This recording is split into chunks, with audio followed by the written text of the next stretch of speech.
जय Hind. Current affairs में अपनी नेक्स्ट क्लास में चलते हैं और यहाँ पर भी अपने टारगेट को सेट करिएगा 10 में से कितना स्कोर करने वाले हैं। The students who are watching this class for the first time, जो हमारे मार्किंग स्कीम रहती है वो कुछ इस तरीके से है कि हर सही आंसर के लिए 1 मार्क मिलता है और इनकरेक्ट के लिए 0। नेगेटिव मार्किंग नहीं है, तो 10 में से जो भी स्कोर आप सेट करना चाहें कर सकते हैं। 1 बाय 1 10 टॉपिक्स हम करंट अफेयर्स के यहाँ पर कवर करेंगे through MCQs। Consider the following statement about integrated biodiversity assessment tool. IBAT जो है अभी न्यूज़ में था, तो इसको लेकर क्वेश्चन है। It is jointly managed by 4 global conservation organisation, तो 4 ऑर्गेनाइजेशन इसमें शामिल रहती हैं। It provides access to both primary and derived biodiversity data sets, तो डेटा सेट प्रोवाइड करने का इसका काम है। हेडक्वार्टर इसका नायरोबी केन्या में है और स्टार मैट्रिक जो है वो इसका एक कंपोनेंट है। 4 ऑप्शंस आपके पास हैं, सोचिए इसके बारे में। वैसे इसकी बात करें तो यहाँ पर 5 से 10 सेकंड में आप कोशिश करिएगा, मैंने टाइमर हटा दिया ताकि आप फ्लेक्सिबली अपने टाइम को यहाँ पे यूज़ कर सकें। आईबेट अलायंस जो है, it the alliance investment in biodiversity data, ये अभी अभी ये जो पूरा आंकड़ा पहुंचा है वो $2.5 मिलियन तक पहुंचा है, मतलब 2024 का डेटा जो वो रिलीज़ किया गया है। और इस वजह से जो IBAT आईबैट है ये न्यूज़ में था, मतलब इनकी जो इन्वेस्टमेंट है बायोडाइवर्सिटी डेटा के अंदर वो काफ़ी ज़्यादा है। इस वजह से ये जो ऑर्गेनाइजेशन या ये टूल जो है वो न्यूज़ में था। अब एक एक करके स्टेटमेंट्स को देखते हैं कौन सी स्टेटमेंट आपकी ठीक है। So it is jointly manage by 4 global conservation organisation, तो ये आपकी स्टेटमेंट ठीक है। It is run by BirdLife International, तो इसमें मैं यहाँ पे शॉर्ट में लिख देता हूँ, बर्ड लाइफ इंटरनेशनल इसमें शामिल रहती है। फिर कंजर्वेशन इंटरनेशनल दूसरी ऑर्गेनाइजेशन इसमें शामिल रहती है। तीसरी है IUCN, international union of conservation of nature, and UNEP जो यूनाइटेड नेशन एनवायरनमेंट प्रोग्राम है वो इसमें शामिल रहती है। ये 4 ऑर्गेनाइजेशंस जो हैं वो मिलाकर जो आपका मैनेजमेंट का काम है वो करती है। It provides access to both primary and derived biodiversity data set, ये भी बिल्कुल ठीक है। प्राइमरी जैसे कि रेड लिस्ट वगैरह बनाना ये सब इसके द्वारा किया जाता है। साथ ही साथ बायोडाइवर्सिटी डेटा सेट जो डिराइव्ड होता है उसमें स्टार मैट्रिक का इस्तेमाल किया जाता है, तो वो भी इनके द्वारा किया जाता है। हेडक्वार्टर नायरोबी कीनिया में नहीं है, कहाँ पर है ये? कैम्ब्रिज UK के अंदर है, ठीक है। तो यहाँ पे लोकेशन जो है वो गलत दी गई है, तो तीसरी स्टेटमेंट आप एलिमिनेट कर सकते हैं। एंड स्टार मैट्रिक जैसे मैंने आपको सेकंड स्टेटमेंट में ही बताया, ये डिराइव करती है डेटा सेट को जो कि आईबेट के अंदर अवेलेबल रहता है। तो यहाँ पर आपकी first, second and the fourth statements they are correct. Answer क्या हो जाएगा? B is the correct answer. Let's move to next question, जो कि पूछ रहा है which of the following ancient dynasties are associated with Kapraguda region. अब ये कापरागुड़ा रीजन जो है ये न्यूज़ में था, तो पूछा गया कि कौन सी डायनेस्टीज इसके साथ एसोसिएटेड है? राष्ट्रकूटास, मौर्यास, चालुक्यास, सातवाहनास। 4 ऑप्शंस यहाँ पर भी मिक्स एंड मैच करके दिया है, सोचिए इसके बारे में। सो रिसेंटली यहाँ पर जो कापरागुड़ा वाइल्ड लाइफ सेंचुरी है, इसके आसपास का जो रीजन है उसे इकोलॉजिकल सेंसिटिव जोन कहकर लेबल किया गया है। किसने किया है? यूनियन गवर्नमेंट ने किया है, ठीक है। इस वजह से ये एरिया न्यूज़ में था। जो एनवायरमेंट इकोलॉजी है बुक्स तो आप पढ़ते ही हैं, लेकिन जो करंट हैपनिंग्स होती हैं वहाँ से भी क्वेश्चन बनकर आ सकते हैं। पुराने समय में अगर हम चले तो राष्ट्रकूटास और चालुक्यास जो आपकी सदर्न एम्पायर्स थी, they used to rule in this region and their architecture is still visible, ये आज भी विजिबल है। मौर्यास और सातवाहनास जो है वो इससे रिलेट नहीं करती हैं, इस सेंचुरी से रिलेट नहीं करती, इस वाले सेंचुरी से रिलेट नहीं करती है, लेकिन राष्ट्रकूटास एंड चालुक्यास अपने टाइम पर यहाँ पर रूल कर रहे थे और उनके जो आप कह सकते हैं रेमिनेंस है और आर्किटेक्चर है वो आज भी देखा जा सकता है। आंसर हो जाएगा B। Let's move to next question, जो कि है वोल्केनो को लेकर पूछा जा रहा है। Consider the following statements regarding Iliamna volcano, तो वोल्केनो को लेकर 3 स्टेटमेंट है। It's a part of ring of fire हो सकता है। It is a symmetrical cone shaped shield volcano, तो यहाँ पे देखो बेसिक जो ज्योग्राफी है उसकी नॉलेज को यूज़ करके आपको आंसर करना है। और लास्ट में इरप्ट कब हुआ था? 1876 के अंदर। अभी रिसेंटली क्या हुआ, सेटेलाइट इमेजेस ने ऐसा दिखाया कि वोल्केनिक एक्टिविटी के साइंस जो हैं वो इस डोरमेंट मतलब जो ऐसा वोल्केनो है जो कहीं ना कहीं like the volcano is sleeping, it is in that dormant phase, it is in that sleep phase, and that's why the activity was not there। लेकिन डोरमेंट में जब एक्टिविटी देखी जाती है तो वो काफ़ी इंटरेस्टिंग हो जाता है, क्योंकि ऐसा लगता है कि पहले सो रहा था ये, लेकिन अब ये लग रहा है कि जाग रहा है, क्योंकि activity can be seen, volcanic activity can be seen. और यहाँ पर कुछ ऐसे ही हमें देखने को मिला। लोकेट कहाँ करता है? अलास्का के अंदर, अभी मैप के ऊपर भी देखेंगे। So is it the part of ring of fire? बिल्कुल ठीक है, रिंग ऑफ फायर का पार्ट है। सिमेट्रिकल कॉन शेप्ड है क्या ये? नहीं, it's a stratovolcano, not a shield volcano. अब दोनों में डिफरेंस क्या होता है वो भी देख लेते हैं। जब हम स्ट्रैटोवोल्केनो की बात करते हैं, एक बार इमेज में भी दिखा देता हूँ किस तरीके से दिखता है, कुछ इस तरीके से। और आप सबसे पहले तो स्लोप में ही आपको डिफरेंस यहाँ पर दिखाई दे जाएगा, बट शेप और स्ट्रक्चर की बात करें तो स्ट्रैटोवोल्केनो ऑफकोर्स वही स्लोप की वजह से ही काफ़ी स्टीप होते हैं, कॉनिकल होते हैं, और प्रोफाइल जो होता है ये ऑल्टरनेटिव लेयर्स आपको यहाँ पर दिखाई दे रहे होंगे, लावा ऐश वगैरह इसमें आपको मिल जाता है।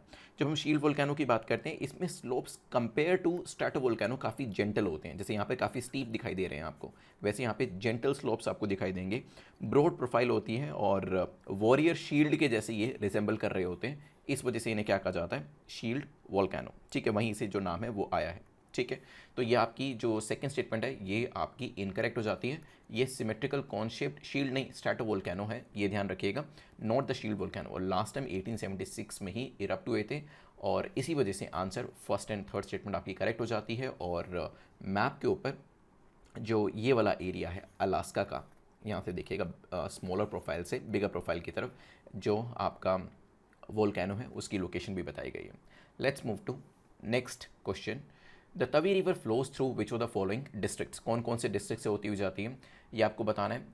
9 men trapped due to sudden rise in Tawi river and basically उनको रेस्क्यू तो कर लिया गया, but yes because of this news Tawi river जो है उसके ऊपर क्वेश्चन बनाया गया है। ज़्यादा वैसे न्यूज़ में ये या फिर इवन जब आप ज्योग्राफी भी करते हैं तो ज़्यादा इस रिवर को लेकर चर्चा नहीं होती है, but yes because now the river was in news because the current affairs, तो इंपॉर्टेंट हो जाती है। कहाँ कहाँ से जाती है, जम्मू से, उधमपुर, डोडा और कठुआ डिस्ट्रिक्ट। सोचिए, कुछ सेकंड्स आपके पास हैं। चलिए, जब हम कैचमेंट एरिया की बात करते हैं तो कैचमेंट एरिया में आपको जम्मू मिल जाता है, उधमपुर भी मिल जाता है और कुछ हिस्सा डोडा का भी मिल जाता है। ठीक है, कठुआ जो है इसके कैचमेंट एरिया के अंदर मेंशन नहीं किया गया। वैसे एक बार लोकेशन देख लीजिए, यहाँ पर ये आपकी लोकेशन है। वैसे भी ये एरिया अभी भी काफ़ी ज़्यादा इंडस वाटर ट्रीटी को लेकर न्यूज़ में तो हो सकता है इंडस पे क्वेश्चन ना पूछकर जो तवी रिवर है उसके ऊपर क्वेश्चन पूछ लिया जाए। Let's move to next question. Question number 5 को देखते हैं, कीमोथेरेपी को लेकर है। Which of the following is or are common side effects of chemotherapy, तो इसके कौन कौन से दुष्प्रभाव हो सकते हैं। हेयर लॉस हो सकता है, कॉन्स्टिपेशन हो सकता है, या फिर मसल हाइपरट्रॉफी हो सकती है, नोजिया की परेशानी हो सकती है। सोचिए क्या आंसर हो सकता है। चलिए, न्यूज़ में क्यों था, क्योंकि अभी रीसेंट फाइंडिंग ने कहा कि 1/5 chemotherapy drugs failed quality test. तो कीमोथेरेपी दी तो जा रही है लेकिन इसके अंदर जो ड्रग्स हैं वो क्वालिटी टेस्ट को फेल कर रही है। 16 of 17 manufacturers were Indian based, तो इंडियन बेस्ड जो कंपनीज हैं जो कीमोथेरेपी की ड्रग्स बना रही हैं वो क्वालिटी टेस्ट फेल कर चुकी हैं। तो ये सबसे बड़ा चिंता की बात है, because anyway the patients are paying the price, पैसा तो वो दे ही रहे हैं, still if they are not getting the right medicine और the quality in the medicine, then वो तो कहीं ना कहीं गलत हो जाता है। तो यहाँ पर हेयर लॉस का प्रॉब्लम होता है, बिल्कुल, कॉन्स्टिपेशन हो सकता है, ये इसमें बताया गया है, एंड कॉमन साइड इफेक्ट्स के अंदर नोजिया भी इसके अंदर आता है। लेकिन हाँ, मसल हाइपरट्रॉफी जो है ये इसका साइड इफेक्ट के तौर पे अभी तक नहीं बताया गया। तो करेक्ट आंसर क्या हो जाएगा, फर्स्ट, सेकंड एंड फोर्थ, ये स्टेटमेंट्स आपके या ऑप्शंस आपके करेक्ट हो जाते हैं। क्वेश्चन नंबर 6 को देखिएगा, पासपोर्ट सेवा पोर्टल को लेकर है। Who retains the sovereign functions such as verification and issuance of passport under the passport सेवा प्रोजेक्ट, तो ये किसके पास है पूरी पावर जो है, टाटा कंसल्टेंसी टीसीएस को दे रखी है पावर, यूआईडीएआई के पास है, मिनिस्ट्री एक्सटर्नल अफेयर के पास है, या होम अफेयर्स के पास है। कुछ सेकंड्स आपके पास है, सोचिए।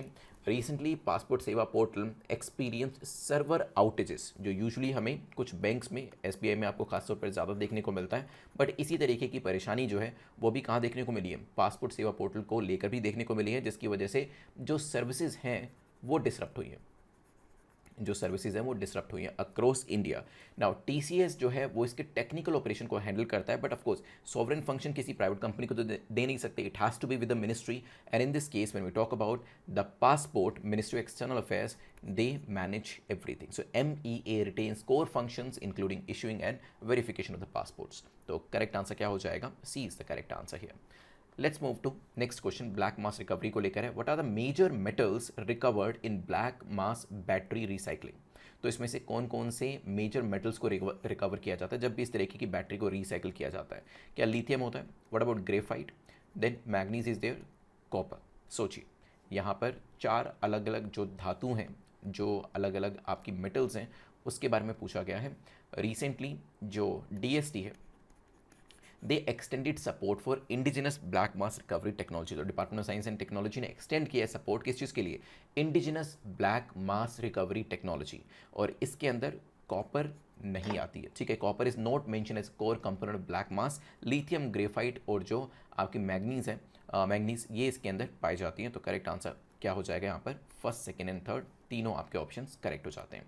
क्वेश्चन 8 तानसेन को लेकर है। Which of the following is or are credited to Tansen? इसके लिए मतलब जो 3 ऑप्शन आपको दिए हैं, इसमें से कौन सा तानसेन के साथ एसोसिएटेड है? इंट्रोडक्शन ऑफ मियाँ की तोड़ी, शायद composition of dhrupad, then founding of Jaipur gharana. सोचिए रिसेंटली हुआ क्या, जो एमपी हाई कोर्ट है उन्होंने एक प्ली को रिजेक्ट किया to allow the cultural activities at Tansen's tomb in Gwalior, ठीक है। तो ये करंट अफेयर्स को लेकर था, इसी वजह से क्वेश्चन बना यहाँ पर। तानसेन जो है वो यहाँ पे वैसे भी टूम्ब कहाँ पर है? ग्वालियर में। तो वो ग्वालियर घराना जो है आपका, अलग अलग घराना है आपके हैं म्यूज़िक के, तो ग्वालियर घराना जो है उससे वो जुड़े हुए हैं, जयपुर घराना से नहीं। ही इंट्रोड्यूस मियाँ की तोड़ी, बिल्कुल ठीक है। और जो ध्रुपद स्टाइल है वो भी कंपोजिशन के लिए जो श्रेय है, जो क्रेडिट है, उन्हीं को दिया जाता है। करेक्ट आंसर हो जाएगा ए।